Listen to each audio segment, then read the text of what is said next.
5 సంవత్సరాల నుండి కష్టపడి చదువుతున్నానండి. చదివి ఈ ర్యాంక్ సంపాదించుకున్నారు. మేము చాలా ఆనందపడ్డాం. అంటే హ్మ్, ఇన్ని సంవత్సరాల నుండి మేము పడ్డ కష్టానికి ఒక ఒక రివార్డ్ దొరికింది కదా అని ఫీల్ అయినాం మేము. సో, ఇంత దూరం వచ్చిన తర్వాత రాజకీయ నాయకులు వాళ్ళ స్వార్థం గురించి పిల్లల ఆహ్, భవిష్యత్తుని ఆడుకుంటా, పిల్లల లైఫ్‌తో ఆడుకుంటా వాళ్ళు బేస్‌లెస్ అలిగేషన్స్ చేస్తున్నారండి. మేమెప్పుడు ఈ రోజు వరకు కూడా మా పాపకి ఇంత ర్యాంక్ వచ్చినా కూడా మీడియా ముందుకు ఎప్పుడు రాలేదు. మేమెందుకంటే దాంట్లో కష్టపడ్డది వచ్చింది. అంతే తప్ప మాకేం బాధ లేదు.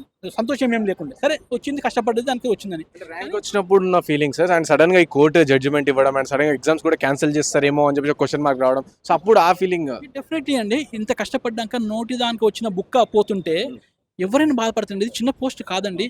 ఇప్పుడు మా పాప వల్ల మాకు సంఘంలో చాలా మంచి పేరొచ్చింది. నాకెంతో సంతృప్తి అనిపించింది నాకు. అరే! నలుగురు మెచ్చుకుంటున్నారని. మళ్ళీ ఇప్పుడే సడెన్‌గా ఇలాంటి అలిగేషన్ వస్తుంటే వాళ్ళు కూడా మమ్మల్ని సస్పిషియస్